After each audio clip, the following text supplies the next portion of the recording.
Kita awali dengan informasi pertama, Saudara Lembaga Penjamin Simpanan LPS menetapkan simpanan layak bayar bagi nasabah Bank Pembiayaan Rakyat Syariah BPRS Gayo Persero Takengon Aceh Tengah sebesar 25,96 miliar dari total simpanan 29 miliar.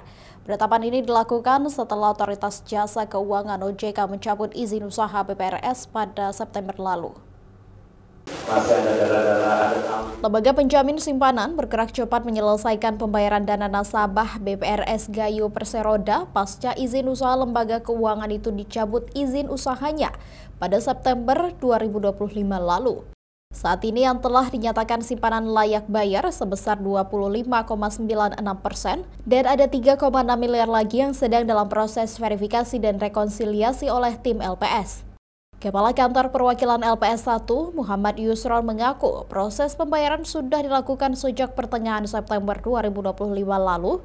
Proses pembayaran yang cepat, kata Yusron, untuk menjaga kepercayaan nasabah dan masyarakat terhadap lembaga keuangan yang telah dilikuidasi. Kepada masyarakat, khususnya nasabah BPRS Gayo, diharap tetap tenang, menunggu hasil penetapan simpanan oleh pihak LPS. Ya, saat ini BPRS Gayo kan sedang proses likuidasi oleh tim likuidasi yang ditunjuk oleh LPS. Kita masih menunggu proses likuidasinya. Nanti tim likuidasi yang akan mencairkan aset-aset tersebut untuk membayar kewajibannya. Jadi memang prosesnya masih cukup panjang.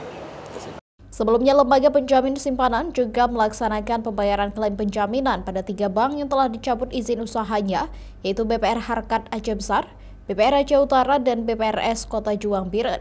Lembaga penjamin simpanan dapat melakukan klaim penanganan simpanan nasabah bank yang terlikuidasi sesuai syarat penjaminan simpanan LPS, yaitu tercatat dalam pembukuan bank, tingkat bunga simpanan yang diterima tidak melebihi tingkat bunga penjaminan LPS, dan tidak terindikasi melakukan kecurangan atau terbukti melakukan tindak pidana di bidang perbankan.